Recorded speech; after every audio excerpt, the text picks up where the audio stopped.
शुक्लांबरधरं विष्णुं शशिवर्णं चतुर्भुजं प्रसन्नवदनं ध्यायेत् सर्वविघ्नोपशान्तये। बैकुंठ वही है जहाँ भगवान विराजे।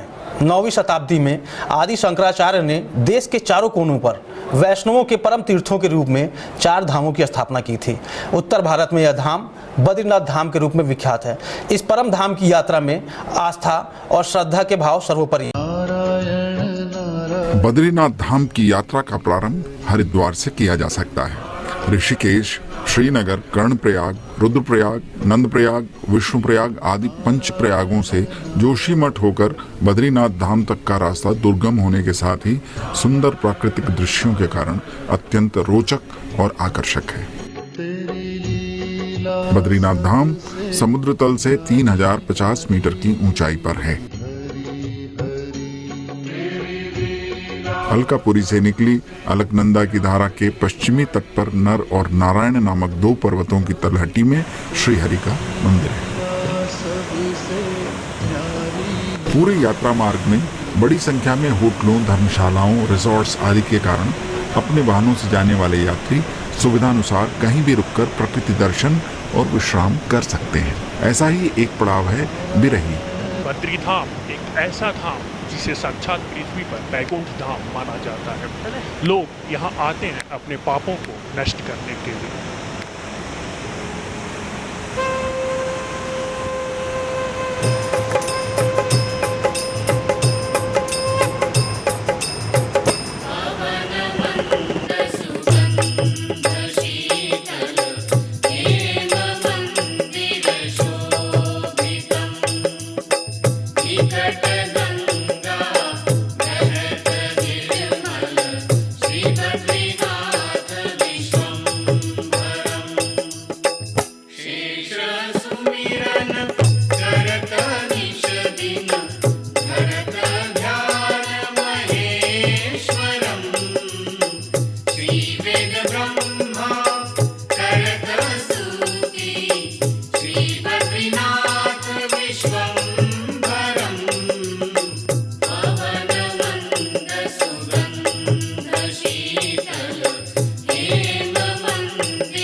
ऋषिकेश से हमारे साथ लगातार चली आ रही हैं अलकनंदा नदी। जी हाँ, यही वो नदी है जो हरिद्वार के बाद से हमारी जब यात्रा प्रारंभ हुई तो हमारे साथ ऋषिकेश से लेकर और बद्रीनाथ तक के मार्ग में लगातार चल रही हैं। अलकनंदा का ये नज़ारा भी मन को अपनी ओर आकर्षित करता है और मन को मोह लेता है।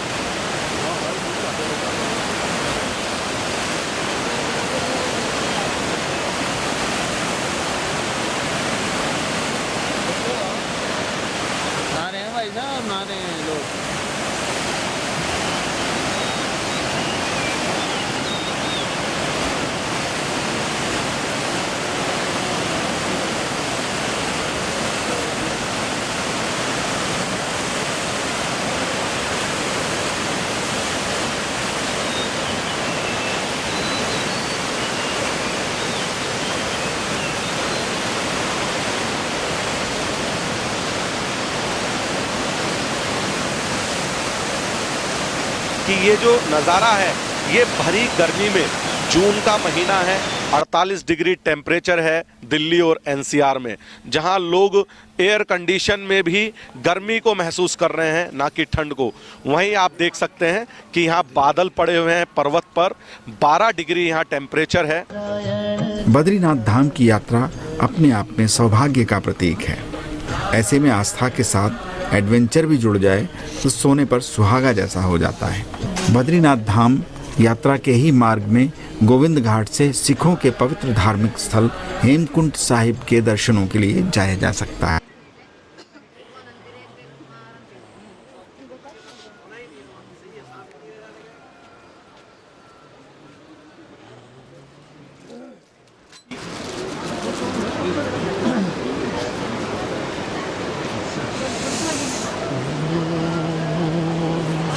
ये वो तपस्थली है जिसे प्राप्त करने के लिए बड़े बड़े संत मुनिजन ललायित रहते हैं।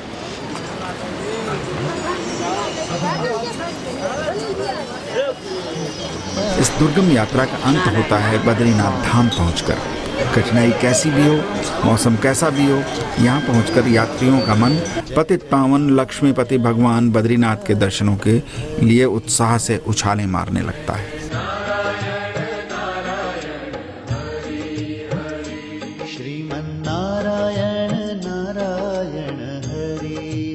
इस वक्त मैं खड़ा हूँ बद्री विशाल मंदिर के सामने, जहाँ पे लोग दूर दूर से दर्शन करने आते हैं तथा भगवान बद्री के चरणों में अपने ध्यान को लगाकर अपने जीवन को सुखमय बनाते हैं।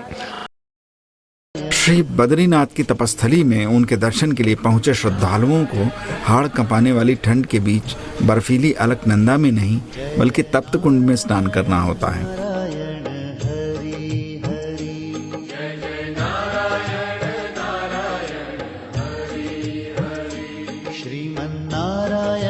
तप्त कुंड का जल इतना गर्म है कि लगता है जैसे बदन झुलस जाएगा, जबकि अलकनंदा का जल इतना ठंडा है कि हाथ से छूते नहीं बनता।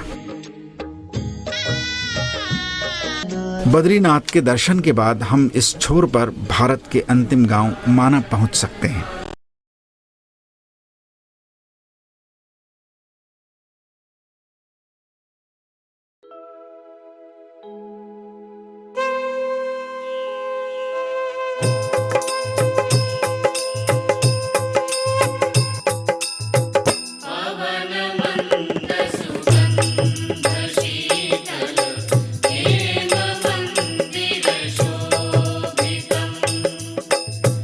Thank you.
सरस्वती नदी का उद्गम स्थल यहीं है।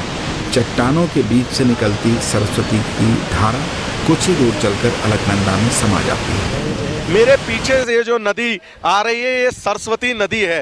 ये सरस्वती नदी का उद्गम स्थान है, जो कि यहाँ से कहा जाता है कि सरस्वती नदी का ये उद्गम स्थान है, जो कि भागीरथी नदी में मिलता है और प्रयाग के रूप में डेवलप हो जाता है, जिसे केशव प्रयाग कहा जाता है।